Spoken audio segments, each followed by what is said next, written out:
Hey, what's going on, guys? Welcome back to another live installment. On this live chat, I want to go into what's the secret. What is the secret here? Because Coach Prime took a team that was 1-11 last year, okay, and he totally turned this program around.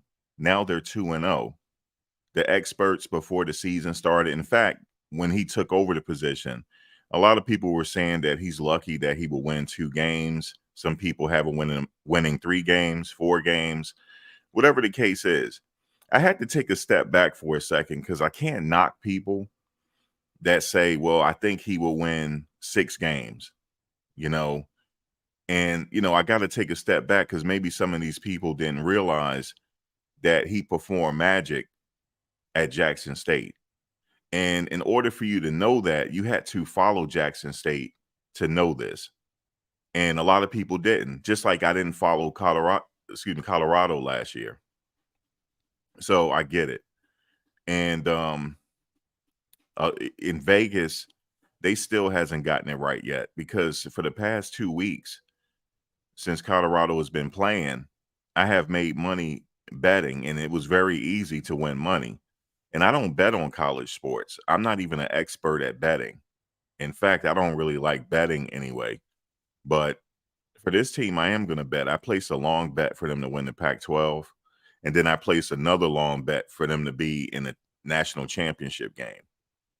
Now, that might be a long stretch, but I just did it anyway just because.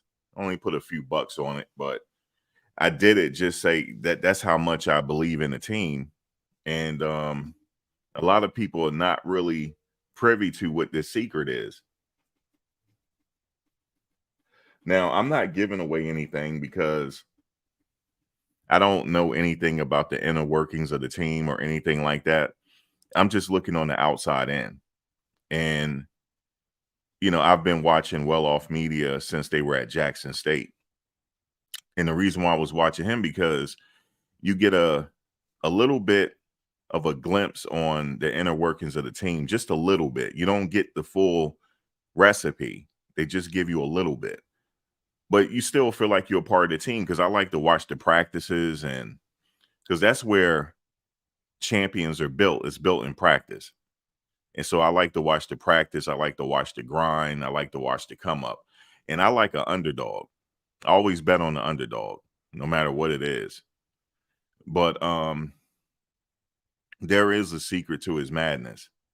And because, like I said, no one gave them a chance to be 2-0 starting the season. And I have them going 3-0. This team, like I said, you can't take a team lightly like Colorado State.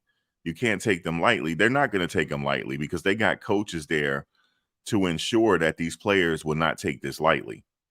And if they see that somebody is taking it lightly, they probably won't play. So they're not going to take this team lightly. What the outcome is going to be, I'm guessing more than a few touchdowns. And they could possibly run up the score. But what difference does a year make, right? Oh, this is a 1-11 team. Look what he did to the roster. How are you going to get all these new players to gel together and win ball games? But we're going to talk about that. How are you going to get a bunch of players that don't know each other to come together and win ball games? It's easy. Like these players, it don't take them long to talk to each other. They got social media. They're talking to each other. They follow each other. They hang out after practice. They watch film together. A lot of these players are proven in other teams, and they just came here because we're going to look at Coach Prime press conference because he said something. He said some of these players, they weren't happy with their role in the rotation. They wanted a little bit more reps. So they wanted to try something different, and they see the writing on the wall. They want to be a part of a rebuilding process that could be big news this year. But a lot of these players could have stayed where they were. Florida State is, I believe, they're projected to be number one now. If not, they are number one. I believe they are number one. You got a couple players there that's on this Colorado team that could have easily stayed at Florida State. and reap the benefits of being number one. Marion Cooper could have easily stayed at Florida State. He would have got playing time this year. Definitely. He got playing time even before this year at Florida State. Derek McClendon, they call him D-Mac. He was getting playing time. Gant was getting playing time, even though he's not getting playing time right now because he's coming back off an injury. Travis Jay was getting playing time. These are proven players at Florida State. They're proven. So I'm saying I don't know why they're taking this team lightly, because he's bringing in players that are proven elsewhere. And to me, football is football. It don't matter where you play it. If you're a good football player, you could be a good football player at Colorado in the Pac-12. But some people, they just don't see it that way. They say, well, Shedeur, he played in the HBCU. He has to prove himself. Well, I think he has proven himself now. I don't think we have to talk about that anymore. But what they're going to do is they're just waiting. I'm telling you guys right now, they're just waiting for the Oregon game. And they're waiting for that USC game. I don't like to keep saying if, I don't like to put that in the atmosphere, but let's just, hypothetically speaking, if they lose those games, then you're going to have these so-called experts come back and say, I told you so. They're not ready yet. They're not prepared. They're not prepared. I see this one YouTuber, I'm not going to say his name, but he's been covering sports a very long time. And when he was talking, he was giving Coach Prime a little credit, but underlining, he was throwing shade. And now he came back and said, I have to apologize to Coach Prime. Even when he say he apologized, he's still trying to be funny. He is. And a lot of local reporters that were covering Colorado, they don't know what hit them. You didn't have the Wu-Tang Clan at these games last year. You didn't have LeBron James tweeting saying Prime Time 2.0. He has put Colorado on the national spotlight now. And there's also talk of him taking the Alabama job. There's people putting it out there saying that there's a possibility that Coach Prime, if he move on to another school, it more than likely will be Alabama. Now, Alabama probably would have never gave him a shot, but now they're entertaining it. Now, the reason why I'm saying that is because if Coach Saban decides he wants to retire, in my mind, Coach Prime will be heavily sought after to take the Alabama job. Heavily sought after. Because they know the secret. Coach Saban knows the secret. He knows the secret. These so-called experts, they may know the secret, but they were just so busy throwing shade on this guy. Listen, Coach Prime is he understands that he's been getting shade thrown on him his whole career. They don't like that he's flashy. They don't like that at draft day he was sitting there with his family, he had all types of gold on. And they don't like that. They don't like people that come by that's just super alpha. He's super alpha. He's an alpha. They don't like it because everybody is not an alpha. Everybody's not. It's very rare that you have somebody that alphas are out there, but usually they move quietly. He's a proven alpha. He is so sure of himself. He's so sure of himself. He don't care what you say, but he reads everything and he listens to everything. He does. When he said that he keeps receipts, he does. I don't even have to know him personally to know that because he mentioned it in press conferences. And this is the reason why I know he listens to everything, because Big Dog Chico recently at the press conference, he had the privilege of asking him a question. He said, hey, Coach, this is Big Dog Chico from YouTube. He said, I know who you are. Yes, he does know. Coach Prime is a Leo. He just like me. We watch everything. If we come into an area, we want to master it. We want to learn everything. We're the ultimate students. We want to learn everything. I watch everybody. I don't have to be all in the chats and stuff like that, but I watch everybody, to get a perspective. I want to be better at what I do. So I watch everybody. That's what Coach Prime does. He watches literally everything.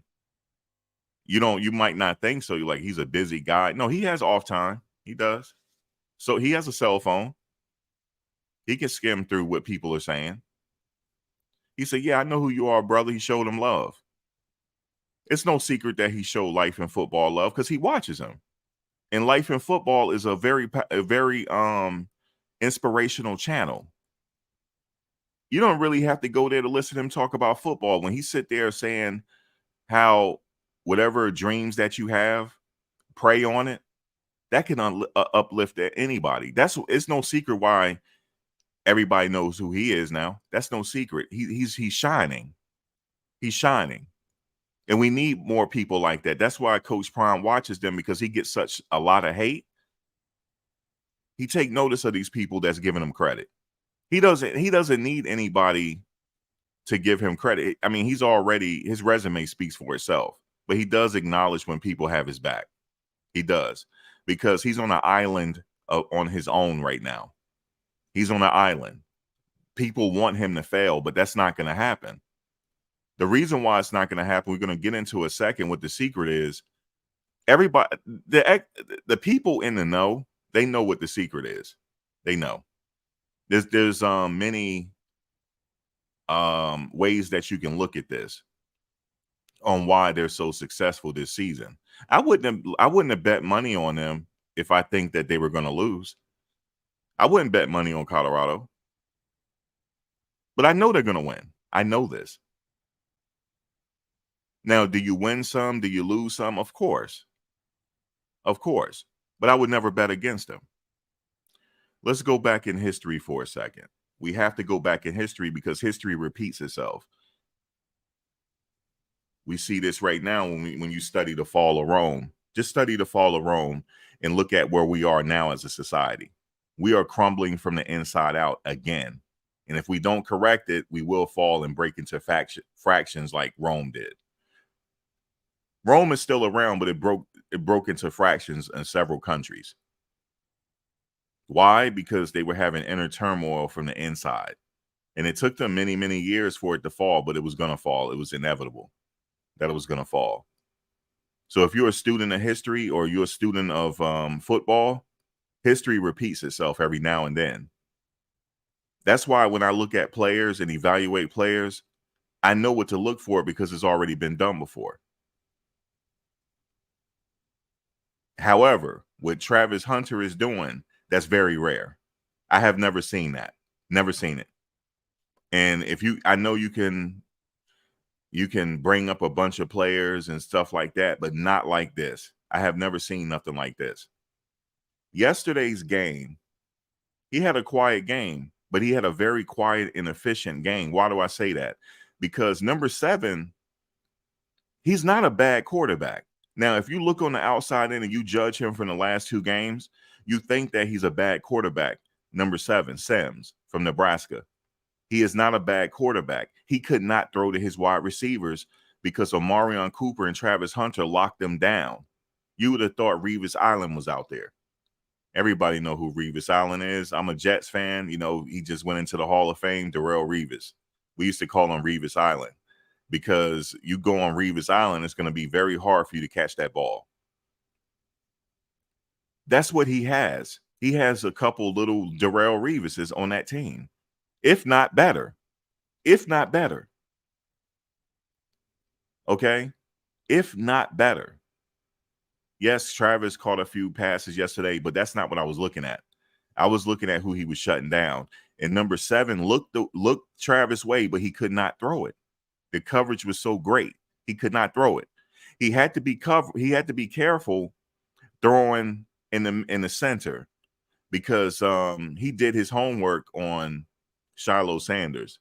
He was an interception waiting to happen yesterday. And we saw that Simon Craig, I always butcher his name, but Simon Craig caught an interception yesterday. That's not by accident. He is a very solid player. How do I know that? I just happened to watch him at Jackson State. That's all. And he filled in for Miles Slusher.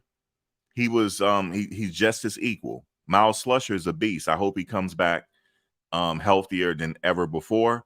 But Simon Craig is just as is more than capable. And we also have another guy that's just more than capable of filling that position, and Simon Craig goes out. If something happens to Marion Cooper, we have the kid waiting in the wings. He's more than capable.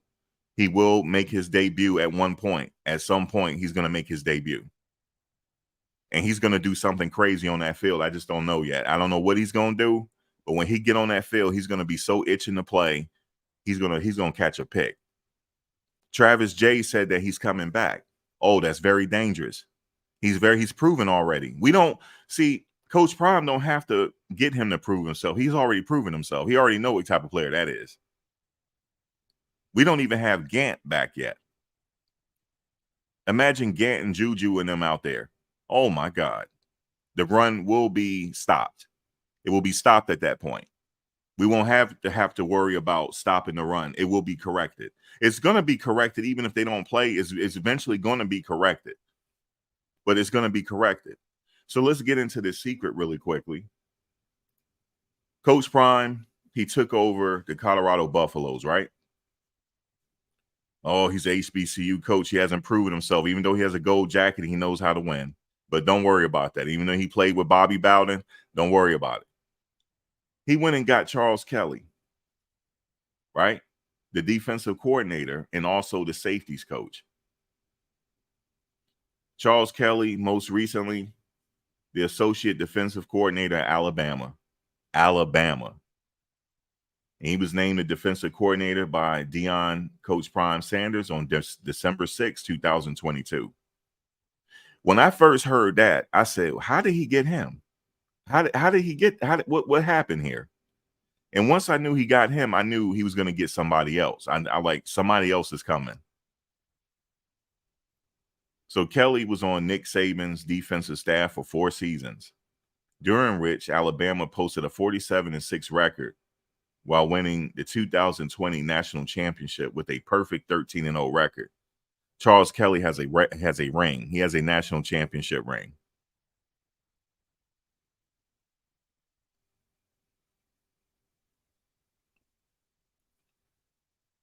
He also was at Florida State for 5 years under Jimbo Fisher. His defenses ranked in the nation's top 25 in his final 3 years, number 18 in 2017. After allowing, let me see, where were we at? I don't want to get into that. Let me go down to the most important part. He was at Georgia Tech. He was at Nicholas State. My point is on him is he's proven already. He also coached. That's what I wanted. This is what I wanted. He coached 10 NFL draft picks as a coordinator for the Noles, including first-round defensive back Jalen Ramsey. Guys, he coached Jalen Ramsey, man. I know this because I'm a Florida State fan. I'm a Colorado fan too, but I'm Florida State. I grew up Florida State. A friend of mine played at Florida State. He's no longer with us. So I was always a Florida State fan. And I knew of Charles Kelly when he was at Florida State. So when I heard his name, I was familiar with him. I was like, damn, he got Charles Kelly. That's what's up. Charles Kelly could easily be a head coach somewhere right now, easily. And of course, he brought Tim Brewster with him from Jackson State. But Tim Brewster has been around for a very long time. He's coached a lot of top tight ends in the NFL or past.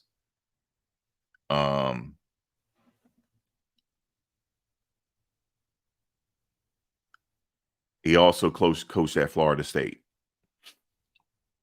So you see, this is part of the secret here. He had to go get the coaches. He already had Tim Brewster.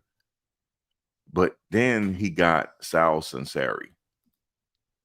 A lot of players around the NFL, they know who he is. He's a veteran. He's been around for 40 seasons. He's been around since I was a baby, man. He knows football. Okay. He joined in Colorado from Alabama. So that's 2 coaches from Alabama.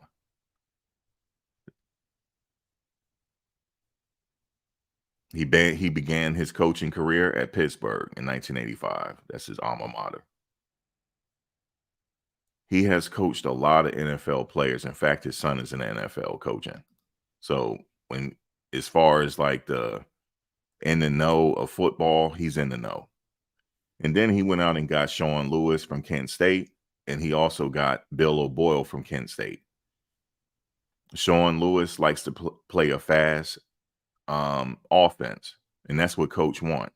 He wants to play a fast style offense, and they're only going to get better as the time go on. So the part of the secret is he had to go get the coaches. Kevin Mathis, we already know he played in the NFL. If you're my age, you remember Kevin Mathis. That's just what it is. You remember him. You remember him. So if you don't, you just you remember Dennis Thurman. You remember him too, NFL.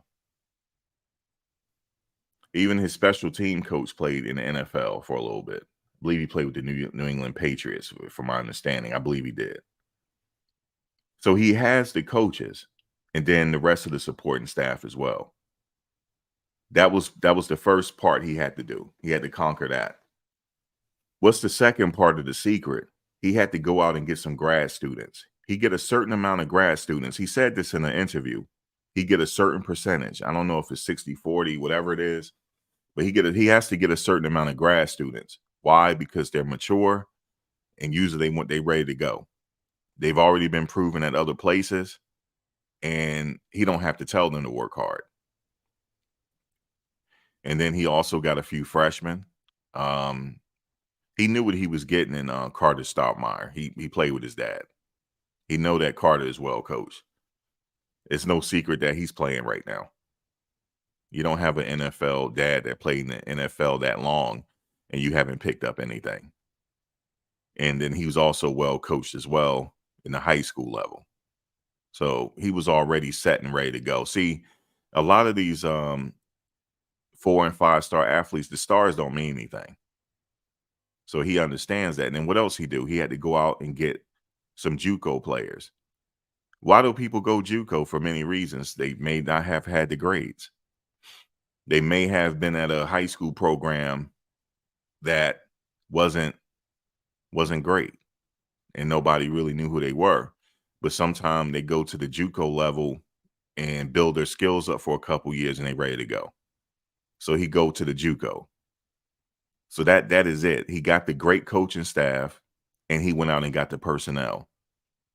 How he said he want people that's fast, tough, disciplined, and smart and with character. He went out and got it. He knew what he was getting in Shane Coates because they had already evaluated him. They said, okay, he definitely would do the same thing in the Pac-12. He's a grad student. He's smart. He wants to get to the next level. That's somebody I need right there to pack that medal. So he went and got him. He went and got a few players from Florida State that was already proven at Florida State. So I said, okay, this is a winner here. They're winning. And then I found out Jimmy Horn and Xavier Weaver made their announcement saying that they're on their way too. They packing their Louis luggage. Because remember, they're part of that Louis luggage. So I went, so I said, okay, Jimmy Horn. So because he was recruiting Jimmy Horn out of when he was at Jackson State. So he knew exactly what Jimmy Horn could do. So he spent 2 years in South Florida, and I watched the highlights. I said, oh shit. Oh shit. He's not lying when he said he's ready to win now. And then I started looking at the highlights of Xavier Weaver. What makes them so great? Their IQ and also their yards after the catch. Once they catch it, they're trying to they can get greater yards after the catch. At some point, it almost happened this past weekend, but at some point they're going to catch one through the middle on a slant, and they're going to take it to the house if they get space. It's just a matter of time. They both have speed. They both wide receivers can equally do the same thing. And then who else he went out and got? He went and got Javon Antonio. I said, damn, God, he's loaded. But yet they saying that they lucky they win 2 games. I said, oh, this is going to be a money-making endeavor here. I'm just going to bet on them. Because I already know they already got, listen, they're the top three or four teams in the Pac-12 right now. You got the USCs, you got the Utahs, and You got them, and I would say Oregon, and they're in them. So they're in the top four. They already have the top two quarterback in the world right now.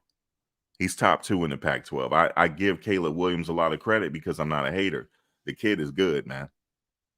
He's good.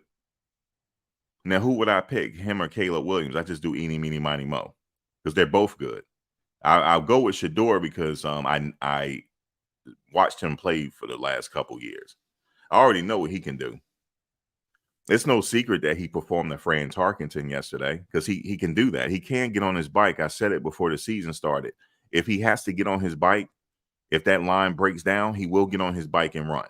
He's not a statue. He can do it. I mean, damn, yesterday he turned to Fran Tarkenton yesterday. And he made that catch. That catch, I could see why they ruled it not a catch, but that was a great throw. That was a great throw. He threw it to where that ball wasn't going to get intercepted. His IQ is like up there. His IQ, he must spend the most of his time watching film. That's what Tom Brady did. He spent most of his time. I watched a documentary on him. He spent most of his time watching film in the off season. He spent hours a day watching film. He wanted to know the tendencies of the defenses that he was facing. He wanted to know the certain looks, the certain packages they might throw at him. So it almost became just straight up memory at that point. So that was the other secret. Like, they got all these players, right? But in order for this to work, you got to have a quarterback, and they got one. And he said it, and Coach Prime mentioned it before. We have a quarterback. It's just that people didn't give him credit. Oh, he the coach's son, whatever. Oh, man, they do have a quarterback. They do have a quarterback. And then he had to go out and plug that defense in. He had to spruce up that defense. He was already bringing Travis. Okay, he already was bringing his son Shiloh, so that's good. He brought Miles Slusher. Okay, he also brought a few other transfer people in. He brought Gant in. He brought Travis J in. He brought Amarion Cooper, and I said, "Fuck, yo, they're in the top four already." Why? Because he pretty much turned this into an SEC team, man. He pretty much did. So now, what was the last part of it? He got the players, he got the coaches. Now he gonna run them into the ground. I knew they were gonna get ran into the ground because he did it at Jackson State, had them running them bleachers. I knew he was gonna run them into the ground. It had to be that way because he need them in great condition. Why? Because he was in great condition. He was the only player that I know that in the fourth quarter that he could run back a punt like he was fresh because he had conditioning. So the conditioning was very key. That's why Walter Payton was so successful. He used to run them stairs. And Westbrook was like that too. The basketball player, he used to run that hill in Los Angeles. So his conditioning was great. If anybody remember Rip Hamilton, you remember the Detroit Pistons, Rip Hamilton? He was running around that court like he was Reggie Miller. He was the only one that really could do it like that because it was the conditioning. You got to be conditioned. And that was the last part of the secret. And now the very last part of it is the schemes. Once they get the schemes down, because like what they needed was they needed some data. They didn't really know this team wasn't battle tested yet. So they need to get that TCU game out of the way. That TCU game was a very important game. They won that game, so they got some data. Then they played this game here, and they got battle tested. That's why Shador said he needed this game because they faced some adversity. They needed that. Now they got some data to work with. They're going to be extremely dangerous as this season go on. That is the secret, folks, and that's what it is. Obviously, there's other parts to the secret, but I'm not privy to the inner workings of this team. I'm just telling you on the outside in because I just know what make great teams. It's no secret that Georgia was so successful. They had a damn linebacker on their team that had 4.3 speed. I'm not kidding. The dude with the glasses. The dude with the glasses, whatever his name is. Go look at him. He had 4.3 speed as a linebacker. The fuck? Like, how did they get him? Then they had, other players on the team as well, but I keyed in on him because he was so damn fast and he was a linebacker. He could have easily played tight end, easily, but he's a fucking linebacker. Or sometime he'll get into the edge position. 4.3 speed, 4.3. So you got to have great personnel on the team along with good coaches, and that translate into victories. So that's why it's no secret that they're 2-0 right now. It's no secret. It's just because of Coach Prime, who he is. They just don't want to give him the credit. But this one guy, I could show you. He already see the writing on the wall. He said, wait a minute. He said, if Coach Saban retire, let me show you this. Let me show you this. He said, are you kidding? Deion Sanders to be the #1 Alabama candidate? The Max Bari show. You know that guy. He just looking at it like, this happened when Bear Bryant retired. Here we go again. Here we go. Because history repeats itself. He knows that. Hold on, let me show you. This guy is just all the way feeling in his feelings. Hold on, let me show you. You see it? Are you kidding? Deion Sanders to be the #1 Alabama candidate? Nobody's really talking that way, but they may be talking like that behind the scenes. Like, we need this guy because this guy can bring all the glitz and glamour to our team. That translates into money. Look what he brought to Colorado.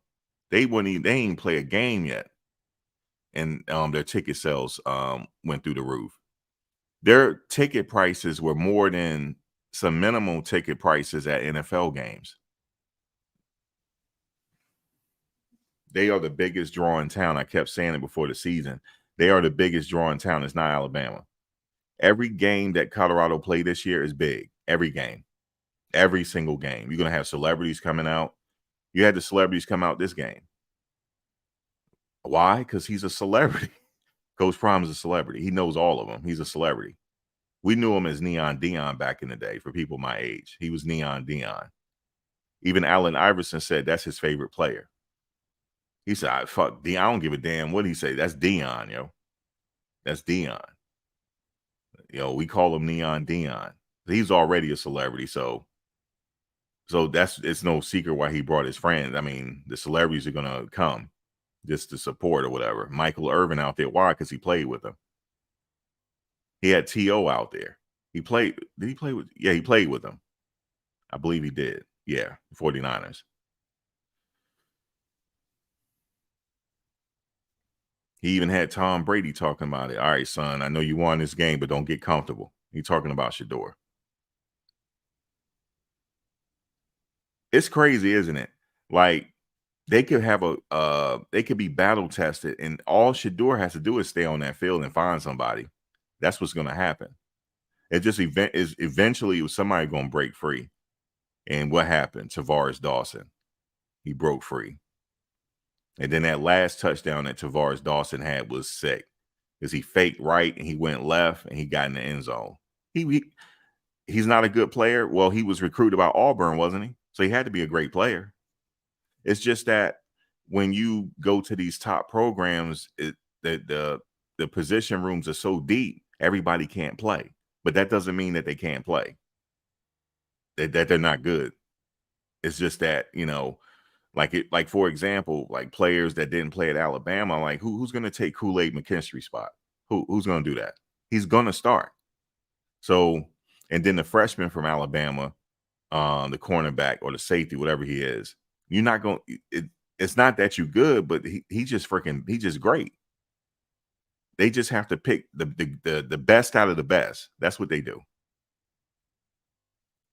But it doesn't mean that they're not good and they're not well coached. That's the players he got.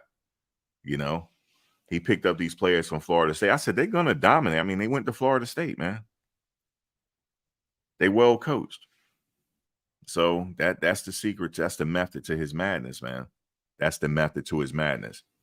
So they can't talk no more. If they do talk, they're just hating. Oh, well, we got to see Well, I know they're waiting for the Oregon game. They're waiting for that. As soon as that game over, I will be bumping my gums on that game because the point spread is going to be disrespectful. Like it was disrespectful the last game. Only had them a 2.5 point favorite. Oh, wait to the USC game. Wait to the experts. Oh, we're gonna see. We're gonna see. Okay. All right, we're gonna see. We're gonna see. Now, like I said, USC is good, man. They're good. But he coached his team. What did he say to his team? You're not playing USC. You're playing you playing the man in front of you. So you're gonna give that man in front of you 60 minutes of hell. That's what you're gonna do. I don't give a damn if they're USC. Give him 60 minutes of hell and dominate him because he only need 8 people to dominate on every play. That's all he need. He just need 8. So he get 8 men dominating. It doesn't matter. Actually, he need all of them to dominate, but really that's all he need. And that's what he's getting.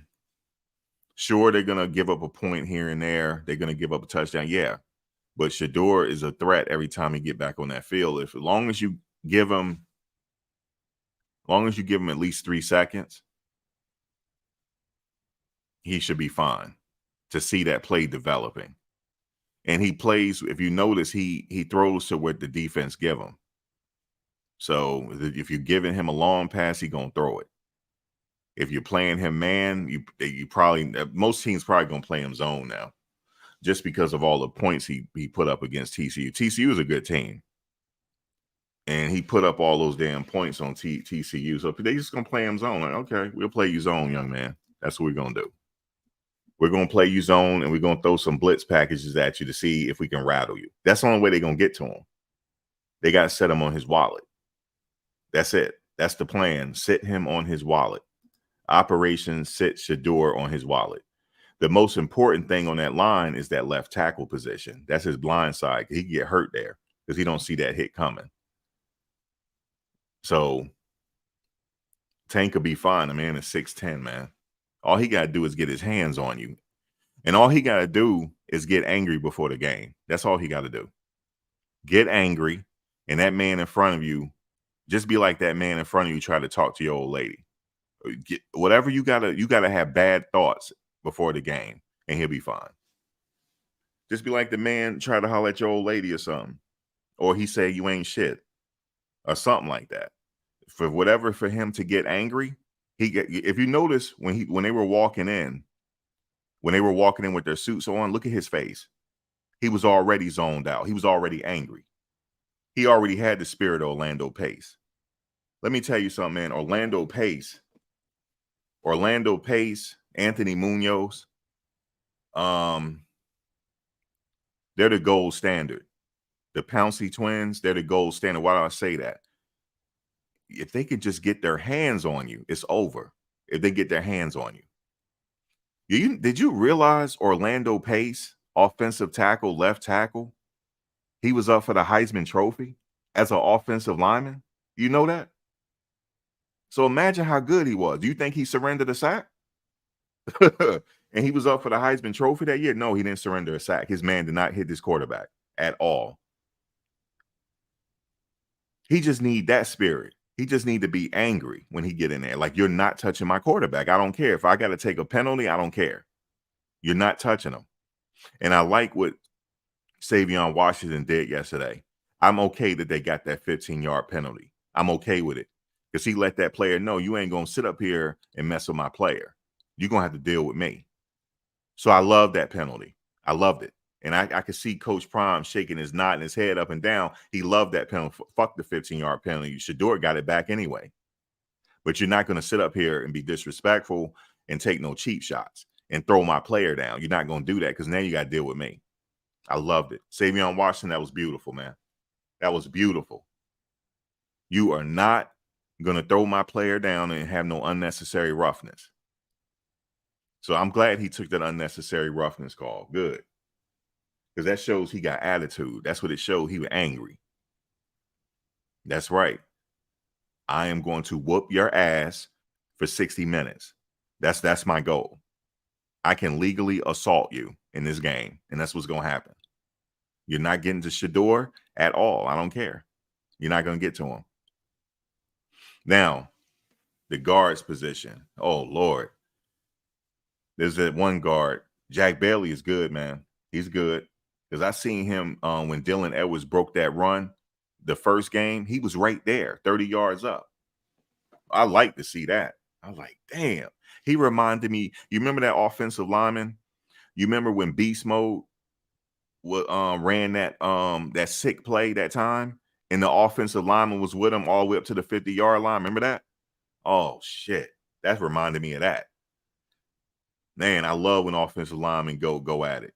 See, that's what made Orlando Pace so good. He was very fast. He was fast to be a big guy. He was very fast. But you were not getting to Kurt Warner. No, you were not. He was in St. Louis. You were not getting to Kurt Warner, yo. You were not getting it. That's why he's in the Hall of Fame. You're not getting to Kurt Warner. And look, I'm not even an Ohio State fan, and I was an Orlando Pace fan. Anthony Munoz. God, he's like the gold standard, man, of offensive lineman. Anthony Munoz. Anthony Munoz, man. He was the gold standard, yo. He had agility. He had everything. But once he get his hands on you, it's just you and him in that game. You're not going nowhere. You're not going nowhere.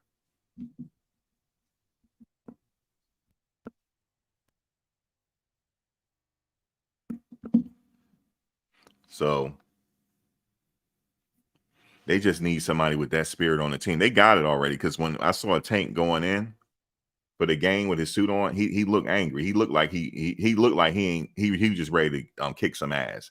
That's what he looked at. And also, if you look at Savion Washington's face, he looked like he's ready to kick ass too. So I love when I saw that. I said they ready. They ready. They are ready to go. Yes, sir. I'm sorry that the center went down. But Zelinkas, he looked like he crazy. He looked like he get his hand. He ready to have a fight. And that other guy, I forget the one that say, "How the hell are you?" He's crazy. Oh yeah, he's offensive lineman, dog. I see it in his face. He remind me. You know who he remind? You know who he look like? The one that be like, "How the hell are you?"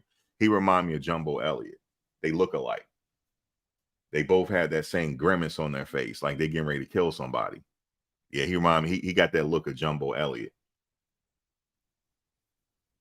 Jumbo Elliott played at Michigan, and for those that don't know, that he went on to play for the New York Giants, and he also went on to play for the New York Jets, my team. That's Jumbo Elliott. The Jumbo Elliott was nasty. We need a spirit of Lawrence Taylor on that team. If anybody know Lawrence Taylor, that man was a complete maniac. And he cussed you out. He said all types of nasty stuff to you on the field. Because they're the ops. Listen, the team is the ops until the final whistle. When the final whistle, then we can share pleasantries. How your family doing? How's everything doing? Like Ray Nitschke used to do. Ray Nitschke was he needed to be locked up when he played. He was just a straight up lunatic. But then at the end, he was well spoken, well read. He wanted to know how your family doing and stuff like that. What last book you read? Because he was he was into that. But during the game, he didn't have no teeth. You looking at somebody that didn't have no damn teeth. So you imagine a guy that never got his teeth fixed. What you think he gonna do to you? That's what we need. We got it though, because McClendon is nasty. McClendon is crazy. You see him talking to himself before the game? Yeah, he's a psycho. That's what you need on that line. And I saw what what's his name did when he hit that running back when he got free and he laid the leather on him. I heard it. I heard the hit. Oh man, Coach Prime got some people that's nasty on that team, man.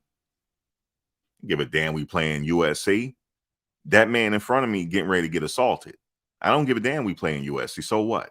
So what? After the game, we'll share pleasantries. Oh, I like your game, Heisman Trophy. Yeah, I love you, man. I love you. But damn, I try to take your head off during the game. But I love you though. That's it. That's how you do it.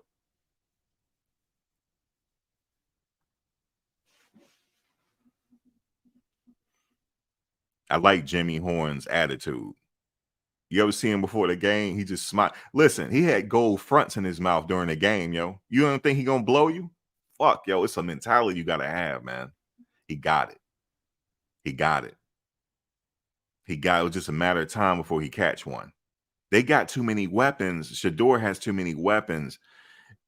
They line up 3 on one side and 1 on the other, right? That's dangerous. How the hell can you contain? Okay, this is what we do. We're gonna contain Travis Hunter, right? Well, then what about Jimmy? Okay, what we'll do is we'll contain Jimmy and Travis. Now you got Xavier Weaver running around, and you forgot about Tavares. You forgot about him. So how you gonna handle that? That's why they're that good. They're that good. They're that good, man. So I just wanted to bump my gums because I'm gonna bump my gums for the rest of the season. I'm gonna bump my gums. Oh, don't let them beat USC. You ain't gonna never hear the last of it. And I'm gonna show you my winnings. Oh yes, I'm gonna show you. I've already showed you.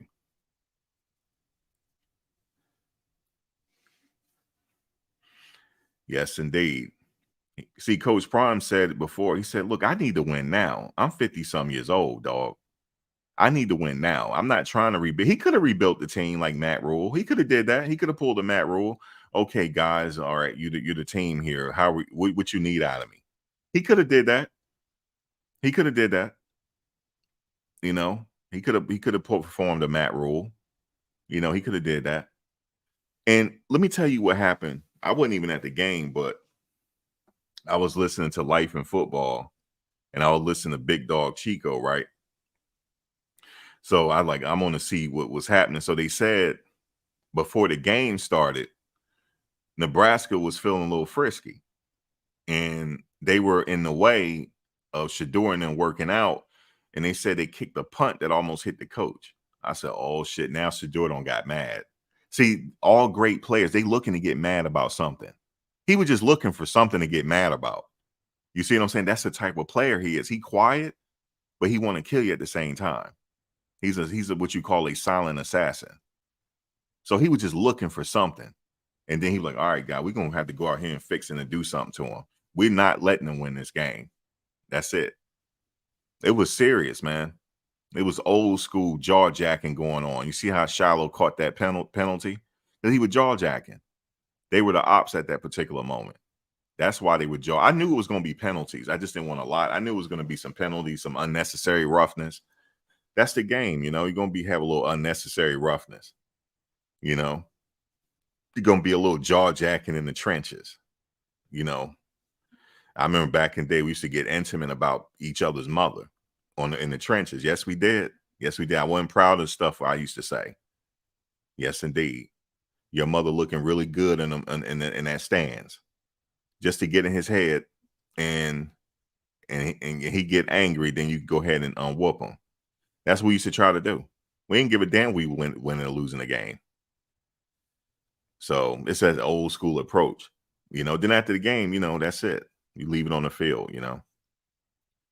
This game, this season is exciting. It is. Man, they had the Wu-Tang out there, man. And here comes Stephen A. Smith. He came out there too, waving at the crowd like they were there to see him. No, they were looking at Shannon, man. I'm just trying to tell you. Hey, what's up, Unc? That's what they were looking at. They were looking at Shannon. They weren't waving to you. Let me stop. I like Stephen A. Let me stop.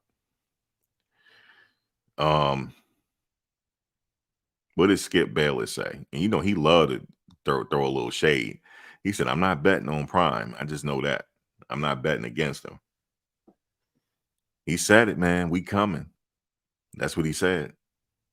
And we're here. And here's the other last thing that he is good at: motivating his team, getting into their head. He said, "Y'all want to let them come in here and win at your house? That's what y'all want to do?" They said, "Hell no. Like, we ain't doing that, coach." Okay, then. Well, who won it? So he know how to get into their head, man. Yep. He took some players that they might not have thought they had it. Now they know they have it. And they're at another level now. Yep. They're only going to go up them. Don't let them beat USC and Oregon. Watch what the rankings look like. Watch what them rankings look like, man. Don't let them mess around and win the Pac-12. It's going to be all kind of people winning money. All kind. So that's what I wanted to say. You know, Shador know how to handle himself and things like that.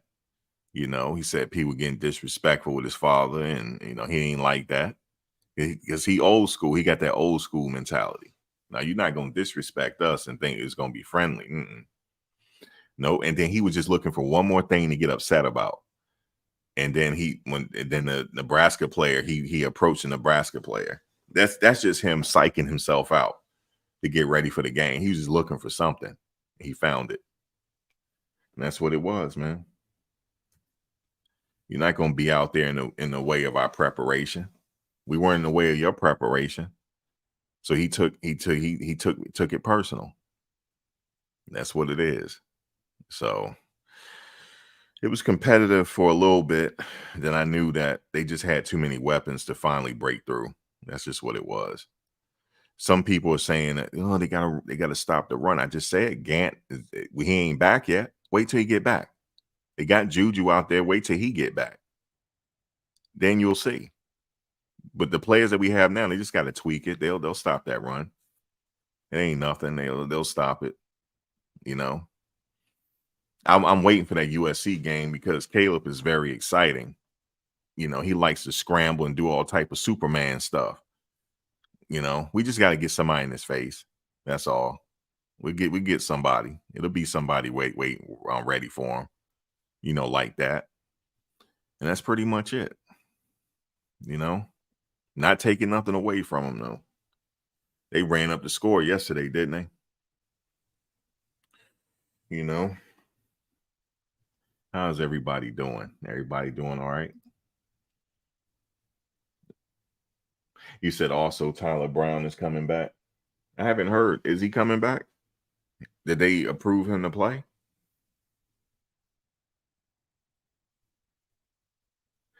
You said he'll redo his contract or take an offer from Alabama. Well, the guy here that you're looking at, he said it. He sees something that we don't see. I don't know if Coach Saban is thinking retirement in the next couple years. I don't know, but he's seeing the writing on the wall. He said, I could see Coach Prime getting that offer. Oh my God, that's almost like an offer he can't refuse. Alabama, the Crimson Tide, Roll Tide. I know how serious they are in Alabama. I went out there. My ex was doing a project out there. I didn't realize how serious it was. We was in a restaurant. The lady said to me, "Roll Tide or War Eagle." I didn't know what she was talking about. I looked at my eyes like, what is she talking about? She said, "Answer my question before I serve you." And I looked at my ex. She said, "We roll tide." I said, "Roll Tide." She said, "Okay." Yep. Roll Tide or War Eagle. I'm like, damn, like she was like, they pick sides out here. You know, if you in Alabama territory, you roll tide. That's just what it is. And if not, you're gonna have a problem, you know. That's crazy how they take it like that. They take their football seriously out there. Just imagine he went out there. But I don't want to talk about it. That's like, but I know that's that's a serious program. And yeah, that's serious right there. Alabama. So that guy said that. And I was like, okay, why is he saying that? You know. But now I get it. He's probably thinking the possibilities might happen that way. Let's take a little bit of look at let me see. Coach Prime. Let me find that. Share the screen. Let me find that. Oh, here it is. That's the interview right there. Let's hear the man speak. Slow. Played like hot garbage in the first half. Probably 5 minutes left in the first half. We started picking it up quite a bit and doing what we're capable of doing. Hats up to the defense and how they were steadfast today. They atoned. Let me just say this real quick. It's nothing I can do with the audio. It's just that the person that was recording the audio is not good. For the disappointment that we were last week defensively, we still gave up a few plays, but overall, I think force of three turnovers, interception, I think 2 fumbles, 3 turnovers, and we didn't give up explosion to the end. So I'm really proud of the defense. Special teams stepped it up. We didn't have nothing crazy that transpired. And Jace Philly is who he is. He's unbelievable. I'm kicking the ball in. He kicked the ball, kicked it off in the end zone, and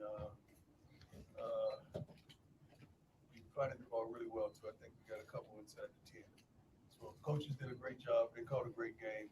Some things that they're calling, we're just not doing what we're capable of doing, and they get the blame for it. But the kid is just in the wrong gap or not feeling like he's supposed to, or not blocking, or running the wrong route. So overall, it's a win. To just think that we played like we played and we won by that margin, that's a pretty good feeling for any coach. And I think for you all to see what we're capable of doing. I keep saying more and more young men as well as coaches are relieving. I think we're up to probably 80% now of young men in that locker room as well as staff and support staff truly believing what we're capable of doing.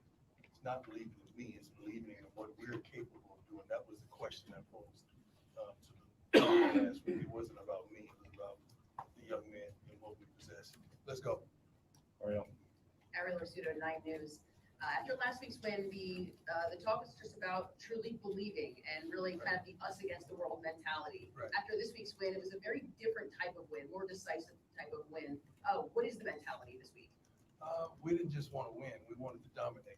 The first half, we were dominant. The second half, we got together and we began to dominate. But we wanted to really impose our will because the whole theme of the week was his person.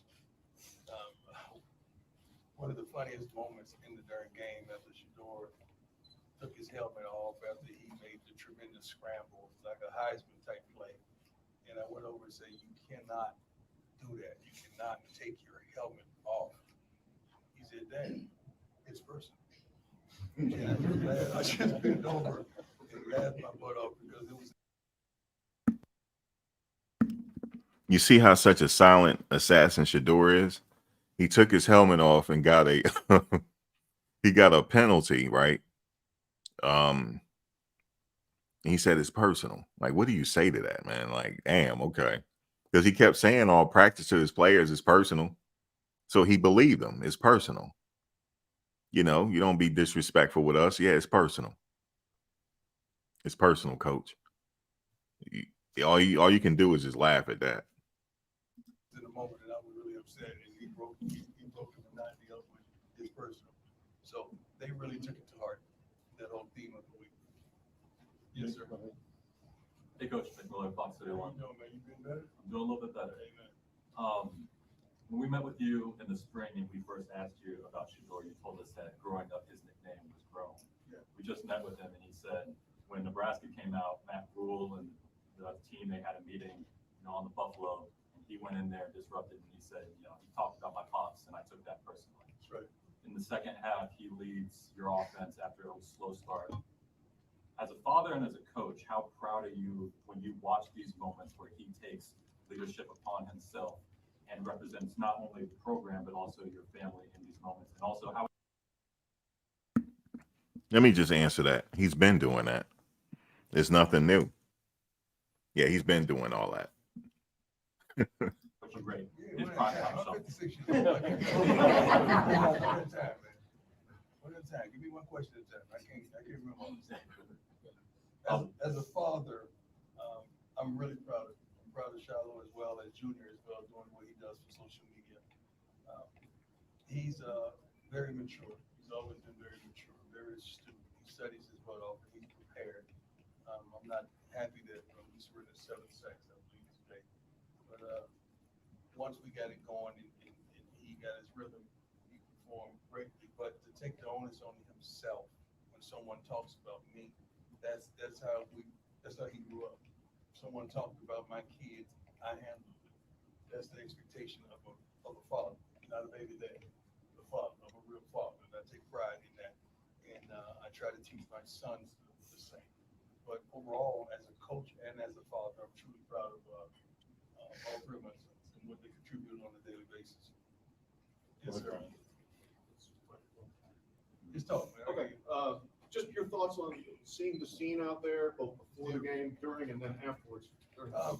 Beautiful. A lot of this stuff is new to me, you gotta understand. So I know I've been to the highest level in World Series as well as Super Bowls, but in the coaching aspect, Power Five, just to see, I think it was a sellout last week. I think the most broken attendance record, I believe, for TCU.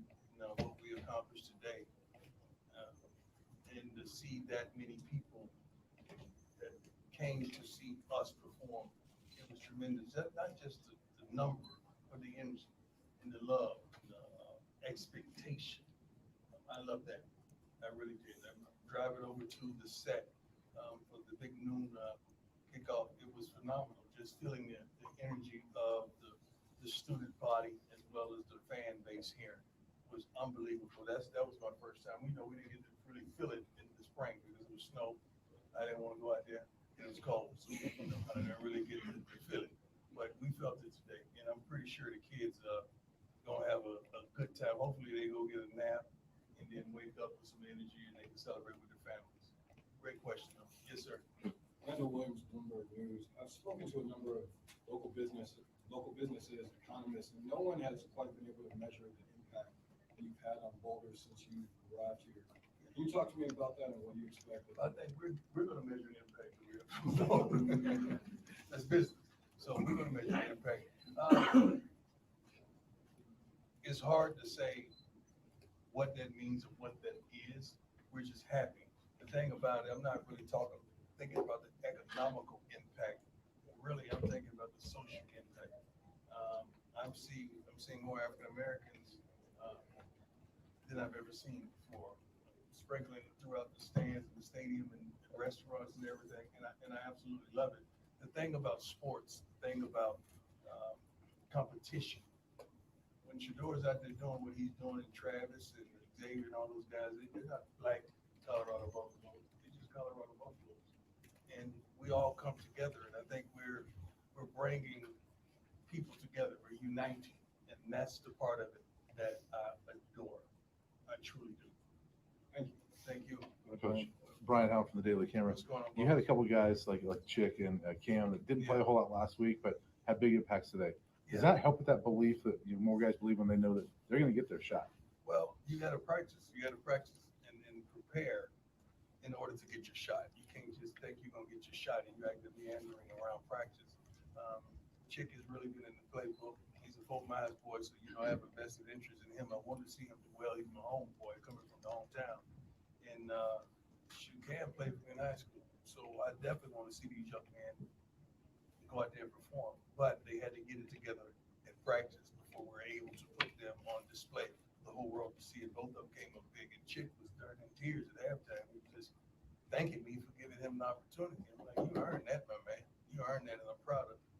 So I love those type of stories. Hey, Coach, Jake Schwartz, DMVR. What's going on, boss? Doing well, how you doing? Excellent.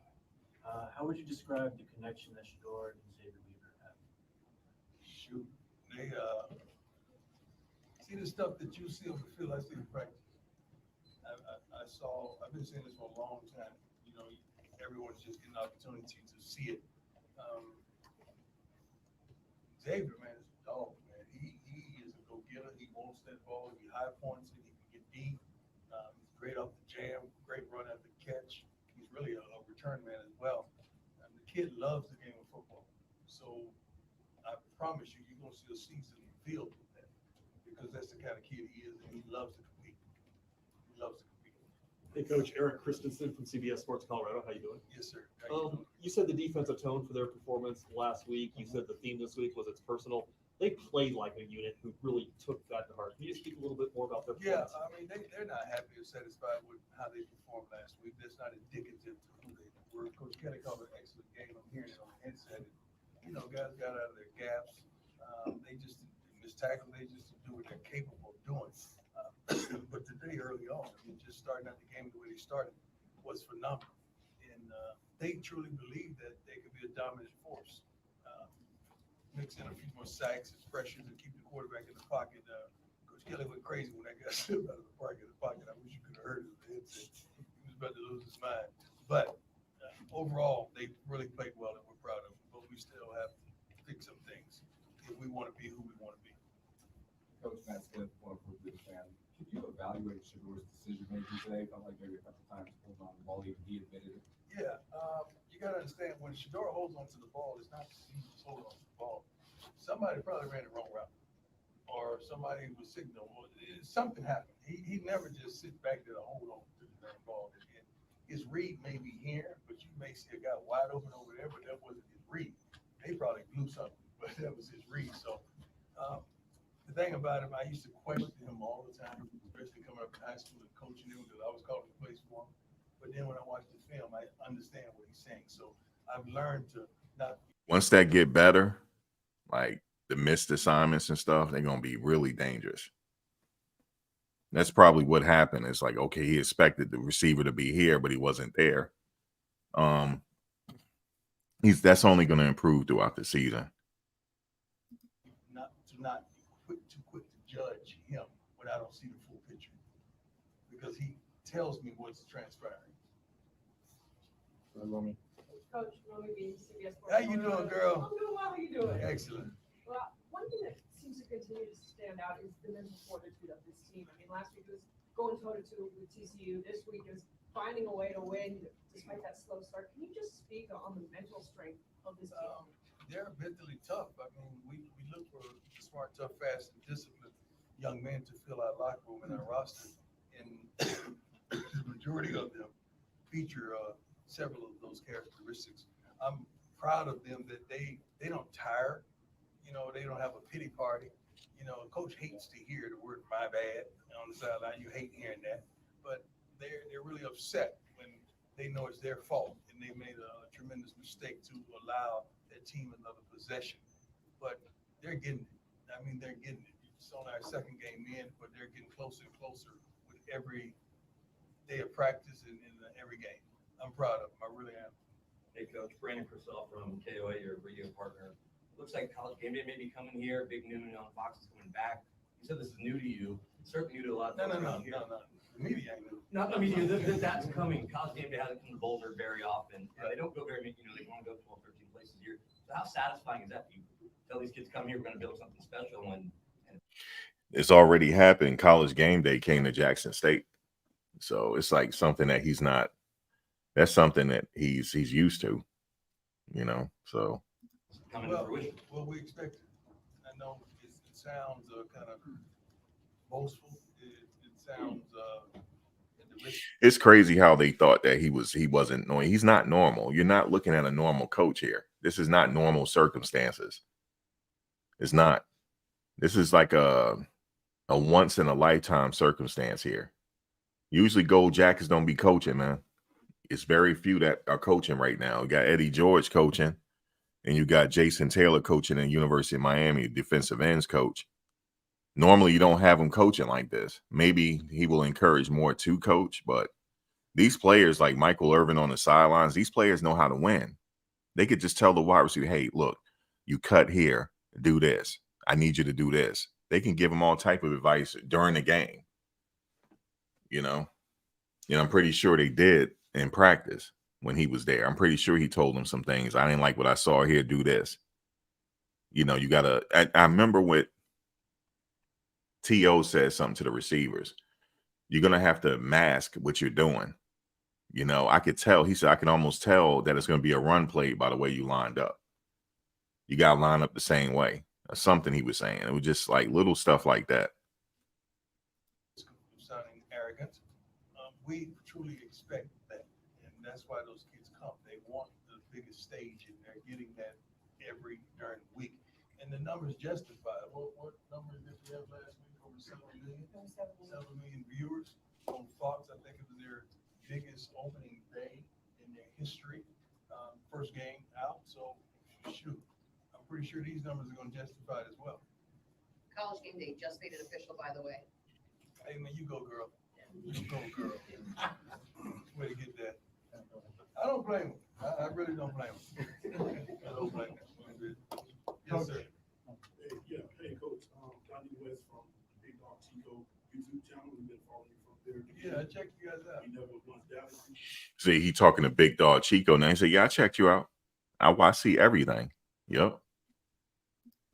The team, but just wanted to know a little bit about your thought process when it comes to Travis Hunter and him playing both ways, like given that from the perspective of you being there and playing both ways. Well, you gotta understand, everybody who's critical of that and saying he's gonna tire it, he's gonna do that. Shoot, they can't cook and answer the phone at the same time. So I don't subscribe to that foolishness, because that's who Travis is. Thank you, Pastor Dr. Teacher, my man. That's my pastor.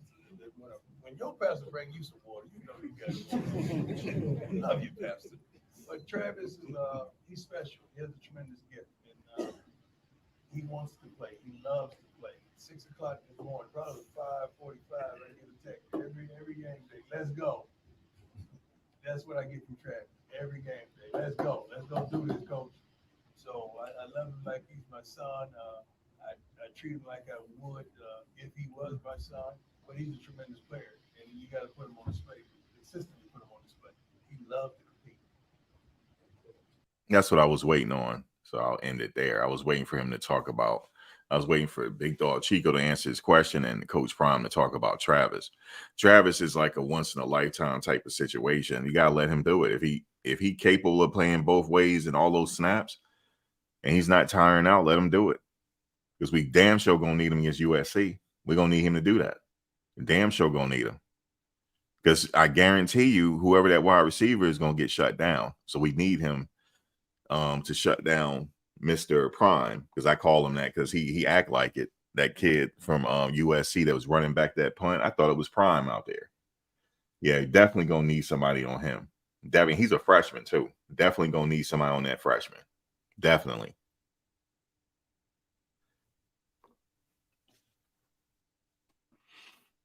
Definitely going to need somebody on him. So he is going to get that. He probably going to get a major assignment that game. So he going to be ready. And whoever on the other side, which is Cooper, he going to be on that other side shutting the other person down. I remember that TCU game, Cooper got into it with somebody. The reason why the guy got into it with him is because he was frustrated that he was getting shut down. Okay, yeah, this team went 1-11 last year, but the man played at Florida State and he got major burn there. He got major burn, so you're not going against somebody that's average. So I think most of the teams know what they're getting now. They're not getting somebody that's average. They got to take them very seriously, extremely seriously. You got to take this team. I don't know. Let me tell you, if I don't know who the hell. I'm like, damn, like, I don't know what I got to do. I got to get, if I'm a defensive coordinator, I'm not going to get no sleep. You got all these weapons. I got to get my inner Dom Capers on. I got to channel the spirit of Dom Capers to beat this offense. I got to do that. And hopefully I get somebody in Shadour's face and lay him on his wallet. That's my only way of beating him. Or in play zone. But then he's only going to find somebody in the flat. We haven't even showcased it Alton McCaskill yet. I know they're holding him. They're just holding him. They're holding him. But he's going to play eventually. And that's going to be a problem because now you got all these running backs. You got Savion Wilkerson, Dillon, you got 4.3 speed, Hankerson. Like, what do you do? Alton McCaskill coming. What are you going to do now? Like, that's crazy. It's crazy. Any defensive line, they're going to have a huge situation going on. And then you'll hopefully try to get at Shador, but then all he's going to do is throw in the flat or get somebody slant through the middle or somebody break free and get open. It's just going to it's a problem. I don't know what I would do. I would have to mask all type of blitz packages at him. That's the only thing I could do. That cam position, the Mike position at USC, he's going to be the one. He's going to have to figure it out, that one that played the Mike position, the one with the dreads. You remember he was the one when Shador and then went to the Pac-12 media day? Remember that when they were taking the picture, Travis Hunter and Shador was off to the end, and Caleb and the other guy, that's that guy. He played a Mike position at USC. He's going to have to try to figure it out. He's going to have to try to figure it out. It's going to come down to him. to see if they could try to get to Shador, but that line is only getting better. So all he needs is 3 seconds to get that ball out, of his hands. Or if you give him the gap, he's going to run it. So I don't know how and then, okay, well, he'll just throw to his running back then. Imagine him got Alton McCaskill on his right. Let me see. Dillon on his right side, Alton on his left. What the fuck? How you going to handle that? One is going to have the assignment of blocking, and the other one is going to be in the flat. Or they can line up as a wideout. It's just crazy. I've seen Alton McCaskill highlights. I mean, damn. How did he get him? But people want to play for Prime. It's only going to get better that as the seasons go on. He's going to get more recruits. He's going to get more people flipping. It was a meme going around when Josh Newton was sharing pleasantries with the coach at the end of the game. They would say, "This is the last coach you want talking to your player." That's the last coach you want talking to your player. Get him away from him, please, because he ain't hard to find. You know what he said to Josh? He probably said, "You a dog." Yeah, you a dog, man. I would have loved to have you. You a dog. You a dog, man. How you think that kid Phil got Prime saying that to him? So, yeah, man. Even though I think he might he might go in the draft after this year. I don't know. A lot of these players, they don't even have, that's why I like the whole NIL situation, that they don't have to really, some of these players don't even have to go in the draft right away. They don't have to rush it. They said Shador is over $3 million. He ain't got to rush in the draft. He can stay to his senior year, which I think he's going to do. I don't think he's going to lead Travis. Travis a sophomore. I think he's going to come back his senior year. They both going to lead together. And when they do lead together at some point, they'll be taken in the first round. They'll be able to wear their suits to the NFL draft, ensure that they're going to get picked up. Travis will be number 1, but when he decided to come out, he'll be the number 1. He'll be probably the unless something changed. I mean, there's a lot of great players around the country, but I'm thinking 1 or 2 he'll be taken, if not 1. He makes your team better when he's on the team. So awesome team, man. But I ain't gonna take too much more of y'all time. I'll be back. I'm in the wings. I'm just watching this right here. I'm capturing a moment in time. This is history being made. He's the first HBCU coach to come to a Power 5. So we're watching a modern day Vince Lombardi. That's what we're watching. He means that much to football right now. Why do I say he reminds me of the modern day Vince Lombardi? If you watch the documentaries, the players, they would have did anything to play for Vince Lombardi. He was the ultimate motivator. Just him being on them sidelines. That's what we have here. We have a once-in-a-lifetime situation that we all get a chance to watch. And I don't know how long he's going to coach, but I'm enjoying it now. That's why I'm capturing a moment in time. This is a legendary situation that I'm glad happened. I think it had to happen because he had so many players he want to get the spotlight on, the national spotlight, so he had to move on. He got Travis and his sons there. He had to move on. And I'm glad he did. And I think Colorado is the best fit. I know Florida State is looking like, damn, we could have got him. But, they number 1 right now, so they're good. But I don't want to speculate on his future because I don't know him like that to say if he take the Alabama job or whatever. But sky's the limit for him. He's a once-in-a-lifetime situation. This situation will turn into a movie eventually. Yeah, this is a legend. If he had the season like I think he's gonna have, he's already consensus coach of the year. There's nobody gonna win coach of the year. There's nobody that's topping this right here. Because nobody gave these kids a chance. Nobody did. In fact, he said some of the kids didn't believe. They believed at that TCU game, though. So he got everybody on board now. That's dangerous. He got everybody on board. Everybody. So that is dangerous. He got legendary coaches on his team, man. This is a once-in-a-lifetime situation. And I'm glad I'm here to witness it.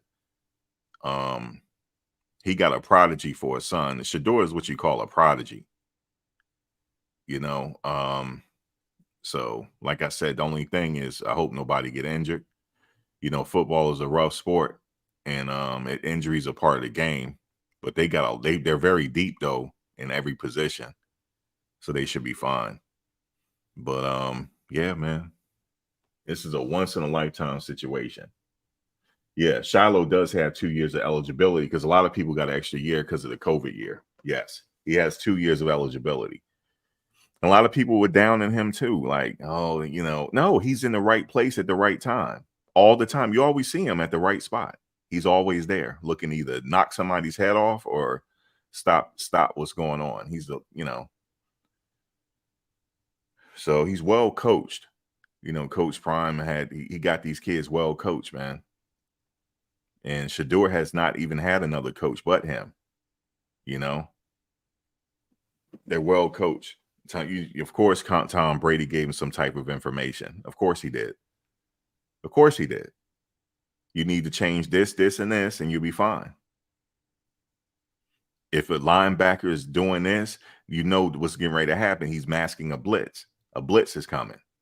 If the linebacker does this, if your safeties move up, the linebacker is shifting, you know a blitz is coming from the right side. It's all types of stuff he gave him information. All types. And if this happened, throw to the flat or look for the slant, call it audible. Yeah, he's well coached, man. I could tell. He doesn't get nervous. He knows what's happening. And he got the weapons to do it. You didn't hear about Tavares Dawson really in the first game. You heard about him this one, though. You heard about him in this game. Yep, you heard about him. And look, we got more weapons that's waiting to come in the game. They haven't come in the game yet. Now, Travis J said he getting ready to play. That's what he said. If he gets in that game, you wait until you see something. Wait till you see something. You're about to see something when he gets in that game. But he said he's close to playing. So I don't know if he's just talking. I don't know. But if he is, then that's a great addition. They'll work him in somehow. They'll work him in at some point. So then you had a couple. I like what I saw on the line. They got a few sacks. I like that. They got some dogs on that line. Bishop got in. And Bishop is listed as a freshman, even though academically he's probably a sophomore. They got him listed as a freshman. He got all 4 years left. He got all 4 years left, man. And playing like how he's playing. He made all scout team at Florida State. So he's well coached. He knows some things. He's well coached, man. He made scout player of the year at Florida State as a freshman. But somehow he got, he's still a freshman again. I guess they redshirted him or whatever, but he's a freshman playing wise. Academically, he's probably a sophomore. Yeah, man, they got a lot. They got a huge upside, and they're going to get more recruits coming in because now it's very popular. You get all the celebrities talking, all the celebrities coming to the game, and College Game Day and featured on Fox. Yeah, players want that. And then he embraces social media. Yeah, man. We are watching. We never got a chance. None of us were old enough to remember when Vince Lombardi was around. We got it now. We have it now. So, or the legendary coach at the Dallas Cowboys. He used to wear the hat, Tom Landry. Some of us were too young then. I remember that was my childhood. I remember Tom Landry. He's like that type of coach. He's that type of coach, man. And that's what it is, man. In college football, you only have a few, man. You got, the guy in Alabama, him. You got a few others, man. They are going to bring it this year. They're going to bring it because they got the talent. Yes, indeed. I just need them to stay healthy, though. Yes. But guys, I ain't going to take too much of your time. Thank you for listening. Those that subscribe, thank you. Thank you for commenting and stuff like that because it give me video ideas. And yeah, we every now and then when these games, we're going to have opposing fans in the comments stuff. I don't mind the hate. I don't mind it. I don't mind it because that's like, barbershop talk. You're going to have somebody that don't like what you got to say. I love it. This is barbershop talk, man. Yeah, that don't bother me. You had a few Nebraska fans that didn't appreciate what happened. They did not. So it's just only going to be every week we're going to have some ops every week, but it's all good. It's all good, man. I love it though. Don't you love it when a plan comes together? That's what the guy from the A team used to say. Well, guess what? A plan just came together. Guys, what you're seeing right now is a heist being performed in front of your face. They are performing a heist.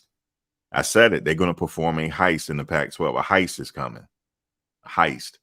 That's what will happen. I said in the TCU game, they get ready to perform a heist. And they did. TCU, they were like, damn, this team's still with us. What the yeah. Yep. See, Travis Hunter had that ability and all them other wide receivers. You can thread the needle with them. They're going to somehow try to catch it. You can't defend that. That one play in the first game when he threw to Travis Hunter, that was the same play he threw in the bowl game at Jackson State. It was the same type of play.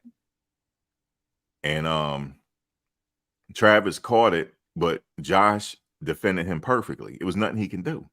There's nothing he could do. He defended him perfectly. He didn't know Travis was going to come out with that ball, even though they ruled it not a catch. And what happened? He got pass interference. They were at the goal line. Then here come Wilkerson. And then you had Bishop Thomas there to block him, and he went in there untouched. They didn't know that team had all this type of talent. I mean, they knew about Travis. Everybody knew about him. And then you got the kid in the wings just waiting to come in. He was recruited by everybody. Kamani McLean, he's just waiting. When he's ready, he coming in. I'm telling you. It's just, they're just deep, man. Crazy, man. Crazy. I can't wait for the next game. Colorado State, right? I can't. That's at a home game. And then Oregon is a away game and USC is a home game. Okay. Can't wait for it. Cannot wait. I got those games circled on my calendar. I can't wait. Especially Oregon. Can't wait. Can't wait. Guys, enjoy the rest of your Sunday. And I will catch you guys sometime soon. All right, y'all. Peace.